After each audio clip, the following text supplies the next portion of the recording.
التظاهرة الفنية تدخل في إطار التنشيط ديال مدينة الدار البيضاء بالتنسيق وبدعم من مجلس مدينة الدار البيضاء، واللي بالنسبة لنا به تنعلنوا إن شاء الله على افتتاح الموسم الصيفي في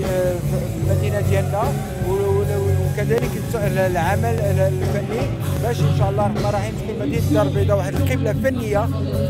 خصوصا فيما يخص المحبي هذا الفن ديال الموسيقى. واللي يمكن لي نقول لكم فهو ان شاء الله الرحمن الرحيم هذا الموسم غادي يكون مكثف فيما يخص الانشطه من هذا القبيل،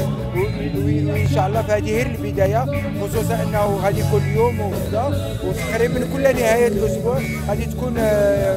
حفلات فنيه على في الساحات مثل هذه الساحه ديال المتحده الامم المتحده، وكذلك الساحه ديال بشار الخير في حي محمدي وفي لاكورنيش. فكي تعرفوا يعني كل نهايه اسبوع في لاكورنيش تكون انشطه فنيه على طول الليل، وهذا في اطار يعني باش نقربوا الساكنه ديال مدينه الدار البيضاء من الموسيقى، لانه كي تعرفوا فصل الصيف